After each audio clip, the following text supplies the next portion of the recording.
네, 안녕하세요. 동감노무사 박하늘입니다.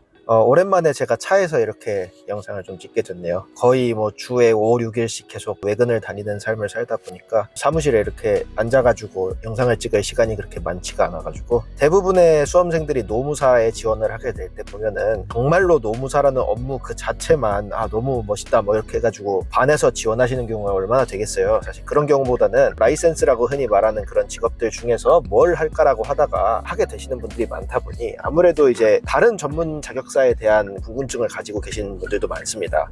제가 오늘 뭐 노무사 외에 다른 전문직들이 뭐 어떻다 이런 얘기를 하려는 건 아니고요. 전문직들의 특성이 자기가 아는 분야만 잘하고 나머지 분야에 대해서는 너무 당연한 얘기지만 다른 전문직들과 함께 일을 해야 되는 경우들이 정말 많거든요. 그래서 그런 내용들에 대해서 오늘 한번 풀어보는 시간을 갖도록 하겠습니다.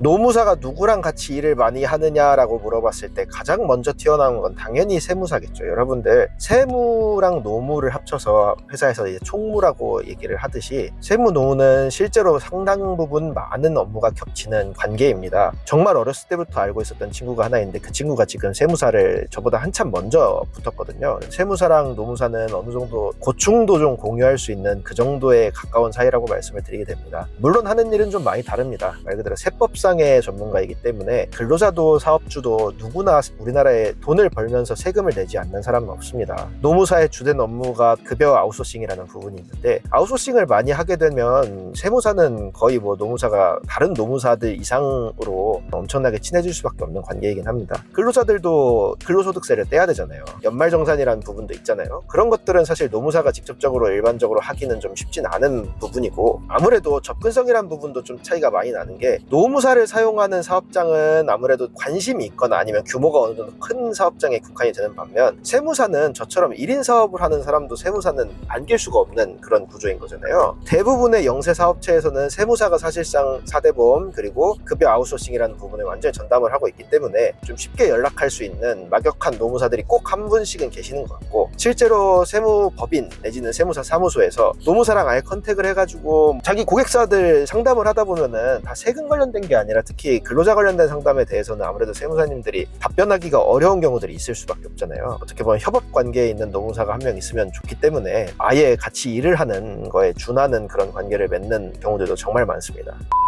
그 외에 좀 밀접하게 관련이 된다라고 생각하는 것 중에 하나가 저는 변호사입니다. 사실 변호사는 모든 걸 다 할 수 있는 좋은 자격증입니다. 그만큼 따기도 어렵고 훨씬 더 상위의 가치를 가지고 있는 자격증이면 저도 당연히 부인하지 않고 오히려 그거 인정하지 않는 노무사는 그 열폭입니다. 열폭. 다만 이제 노무사는 맨날 밥 먹고 하는 게 노동법이다 보니 노동 실무 쪽에서는 더 많이 알 수 있다 같은 것들을 어필을 해야 되는 거잖아요. 사건을 하다 보면은 많은 분들이 아시다시피 요즘 노동법원 얘기도 뭐 나왔다가 들어갔다 하고 있지만 노무사는 소송 대리권이 없기 때문에 조금 큰 규모의 사건을 맡게 되면은 결국은 소송으로 이어지게 되고 그렇게 되면 변호사를 통해서 소송을 해야 되는 경우들이 발생을 합니다. 1심 단계에서 필요한 많은 사실관계에 대한 부분들이 진호위 중노위일 수도 있고 임금 체불건이면 노동청에서 왔다 갔다 했던 건일 수도 있는데 그 단계에서 이미 정리가 된 것들이 많기 때문에 노무사 입장에서는 일은 우리가 다 해놓고 결국 소송 대리는 못하니까 변호사 수수료만 나간다라는 생각을 할 수도 있는데 뭐 그거는 그러면 억울하면 변호사 자격증 따셔야겠죠. 하지만 변호사를 이렇게 사건 할 때만 만나느냐? 절대 아닙니다. 일단 당장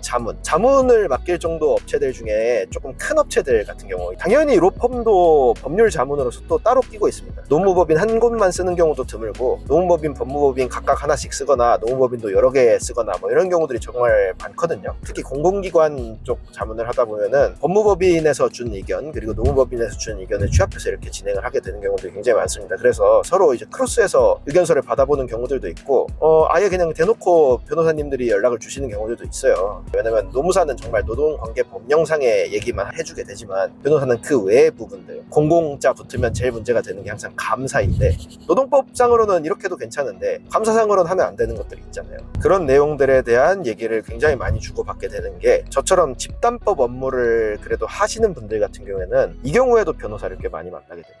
제가 노측을 하게 되면은 상대편 카운터파트에 보통 있고, 뭐 사측을 하면은 같은 편으로서 내부 법무팀 내지는 자문을 해주고 있는 법무법인과 이렇게 얘기를 많이 하게 됩니다. 일반적으로 교섭장에 나가서 앉는 일은 아무래도 조금 노무사들이 더 많이 하는 경향은 좀 있어요. 왜냐면 좀 슬픈 얘기인 게 변호사가 노무사보다 비싸기 때문입니다. 교섭장 나가가지고 이렇게 교섭 대리해주거나 아니면 단체법 관련된 어떤 자문을 해주는 게 단가가 사실 꽤 높은 편임에도 불구하고 똑같은 자리에 변호사님들 앉혀놓으려고 하면 당연히 훨씬 더 비싸거든요. 교섭이 뭐 한두 번에 끝나지가 않아요. 그렇게 되면은 저희 회당 청구하는데 교섭 때문에 올려주는 금액만큼이나 뭐 다른 부대 인건비로 더 많이 쓰게 되는 경우들도 발생할 수 있기 때문에 집단법 관련된 부분 하시는 분들도 변호사님들과 굉장히 밀접한 관계를 맺으시게 될 거라고 저는 생각을 합니다.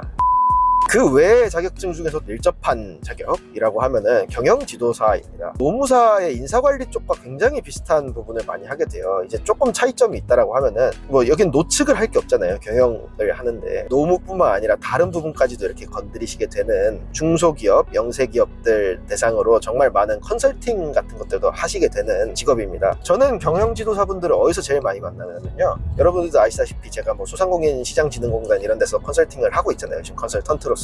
컨설턴트 업무를 하다 보면 경영지도사분들 정말 많이 만나게 됩니다.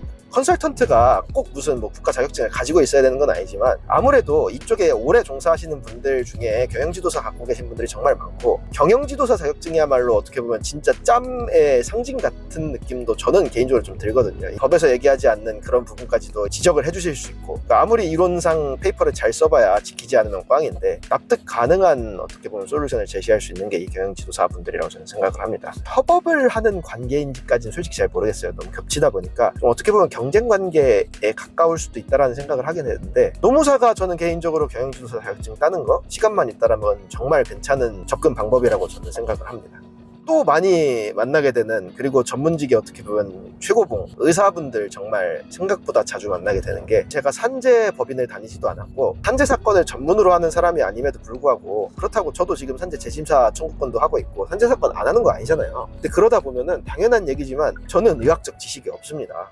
저는 의대 예과도 나오지 않은 기초적인 의학 지식도 없는 사람이기 때문에 배우고 있죠. 지금 열심히 막 사건 들어올 때마다 막 전공 서적 막 찾아가면서까지 배우는 경우도 있는데 그래 봐야 이거 계속 하시는 의사분들한테 절대 비빌 수도 없고 제가 의학적 판단을 내리는 것 자체가 의료법 위반이고 인증되지도 않으니까 예를 들어 예전 폐암 산재 할 때 같은 경우에도 호흡기 관련된 뭐 질환에 대해서 제가 고등학교 때 친구들 중에 의사가 된 친구들이 좀 있거든요. 그래서 그런 의사 친구들을 통해서 뭐 알거나 아니면 뭐 다른 방법을 통해서 의사분들의 소개를 받아가지고 그런 판단에 대한 부분들을 구하는 경우들이 생각보다 많고 그중 꽃이라고 볼 만한 것이 일반적인 분들은 사실 만날 일이 별로 없지만 저희 내과, 외과, 뭐 성형외과 뭐 이런 것들 있잖아요. 노무사로서 정말 알아둬야 되는 전공과가 있다라고 하면은 직업환경의학과 의사분을 꼭 알아둬야 된다라고 말씀을 드리게 됩니다. 직업환경의학과가 뭘 하느냐라고 하면은 근골격계 산재라고 볼게요. 뭐 일을 열심히 하시다가 뭐 허리를 다쳤다, 뭐 아니면 가동되는 뭐 손목 이런 데를 다치셨다라고 했을 때 이게 뭐 정형외과적인 소견도 당연히 있죠. 기본적으로는. 근데 이제 정형외과적인 소견뿐만 아니라 이거를 말 그대로 직업적인 접근을 하게 되는 경우들이 있습니다. 그걸 이제 전문으로 하시는 분들이 직업환경의학과라고 해서 사업장에서 어떤 뭐 질병이 발생할 수도 있고 사고가 발생할 수도 있는 그런 거에 대해서